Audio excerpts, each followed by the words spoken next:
Hello students, NCERT गणित कक्षा नौवीं में आप सभी का स्वागत है। और आज हम करेंगे प्रश्नावली 13.5 का प्रश्न 4। तो चलिए सबसे पहले प्रश्न पढ़ लेते हैं। इसमें दिया है 8 मीटर लंबा, 6 मीटर चौड़ा और 3 मीटर गहरा एक घनाभाकार गड्ढा खुदवाने में 30 रुपये प्रति मीटर घन की दर से होने वाला व्यय ज्ञात कीजिए। तो इस क्वेश्चन को पढ़ने से ये समझ में आता है कि एक गड्ढा हमें खुदवाना है जो घनाभ के आकार का है। ठीक है, तो घनाभ आप सभी जानते हैं, जिसकी लंबाई, चौड़ाई और ऊंचाई तीनों अलग अलग होती हैं, जैसे कि ऊपर दी गई हैं। तो ये जो है 8 मीटर लंबा, 6 मीटर चौड़ा और 3 मीटर गहरा, ये जो दिया गया है ना, ये घनाभाकार गड्ढे की विमाएं दी गई हैं, जैसे लंबाई, चौड़ाई और गहराई। तो सबसे पहले हम यही लिखेंगे। तो लिख लेते हैं घनाभाकार गड्ढे की लंबाई। लंबाई को हम ए से दर्शाते हैं, तो लिखने के बाद आपको ए लिख देना है। और लंबाई दी गई है 8 मीटर, तो यहाँ पे लिख लेना 8 मीटर। इसी तरीके से चौड़ाई और गहराई भी लिखना है, तो लंबाई के नीचे हम लिख लेते हैं गहराई या चौड़ाई। पहले चौड़ाई को बी से दर्शाते हैं, तो बी बराबर, अब यहाँ पे देखिए चौड़ाई दी गई है 6 मीटर, तो ये जाके हम यहाँ पे लिख लेंगे 6 मीटर। इसके बाद ये जो गहराई दी गई है इसको लिखेंगे गहराई सी बराबर, गहराई सी बराबर, और ये गहराई कितनी दी गई है 3 मीटर, तो यहाँ पे 3 मीटर।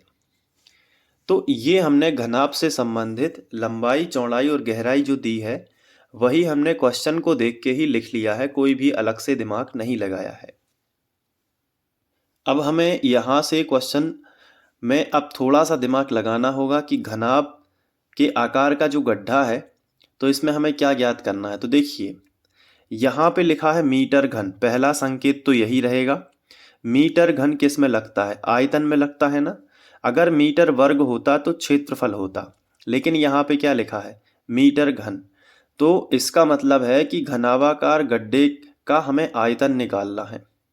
और इन्होंने कहा है कि 30 रुपये लगते हैं 1 मीटर घन के। तो टोटल गड्ढा जो खुदवाया है उसमें कितना व्यय होगा? तो देखिए जैसे मान लीजिए ये कोई गड्ढा है, इसके अंदर की मिट्टी हमने निकाल के बाहर फेंकी है, इसलिए ये गड्ढा हो गया, जैसे कि आप देख पा रहे होंगे। ठीक है, तो ये जो गड्ढा है ये घनाभ के आकार का है, इसमें लंबाई, चौड़ाई और ये है जो ये गहराई है, इसको ऐसे समझना। ठीक है, तो ये इसकी मिट्टी जो है वो बाहर निकाल के फेंकी है।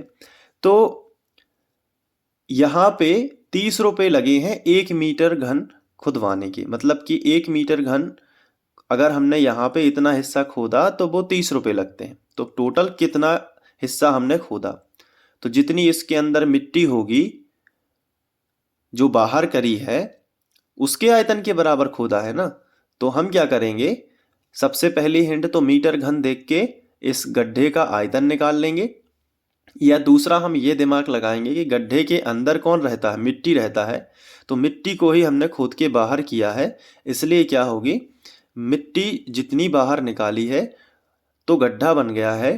तो मिट्टी जो है वो अंदर ही होती है, मतलब आयतन हमें ज्ञात करना है। ऐसे हम कर सकते हैं। ठीक है, तो हम लिखेंगे घनाभाकार गड्ढे का आयतन। तो घनाभ का आयतन क्या होता है? लंबाई गुणित चौड़ाई गुणित ऊंचाई या गहराई, यानी कि ए इंटू बी इंटू सी। तो तीनों का गुणा कर देंगे। तो ए का मान है 8, तो ए की जगह पर रख देना 8। ए और बी के बीच में इंटू है, इंटू का मतलब गुणा। बी का मान कितना है? 6, तो बी की जगह पर रख देना 6। फिर बी और सी के बीच में कोई भी चिन्ह नहीं है, तो इंटू, इंटू मतलब गुणा। और सी का मान कितना है?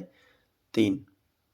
अब इन तीनों का गुणा करेंगे तो 8 छऊं 48, पहले 8 और 6 का कर देना तो 48 आएगा, गुणा 3 अभी रह गया है। फिर हम 3 का गुणा और कर देंगे, तो 3 8 है 24, 24 की 4 हासिल आ जाएगी 2, फिर 3 चौके 12 और 2 14, 144 मीटर घन। लेकिन क्वेश्चन में तो लिखा है कि 1 मीटर घन में जो व्यय होता है गड्ढा खुदवाने में वो 30 रुपये होता है। तो हम लिखेंगे कि चूंकि 1 मीटर घन गड्ढा खुदवाने में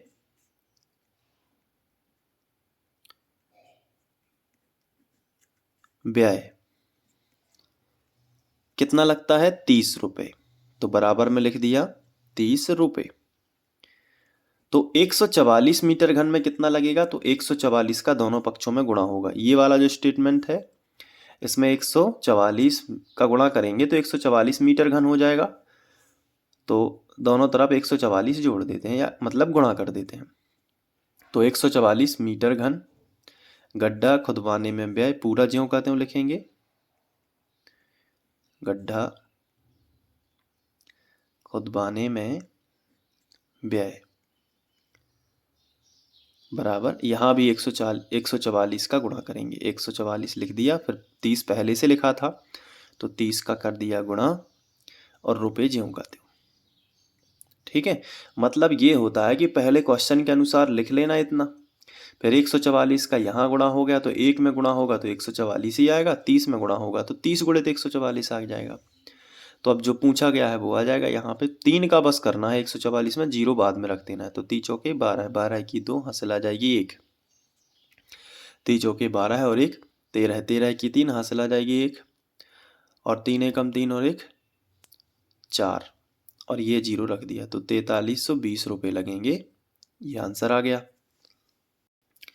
तो अब आप चाहो तो इसे नोट कर सकते हैं। ठीक है, तो नोट करने के लिए आप यहाँ से लिखना शुरू करेंगे और ये पूरा ये आप लिख लेना। ठीक है,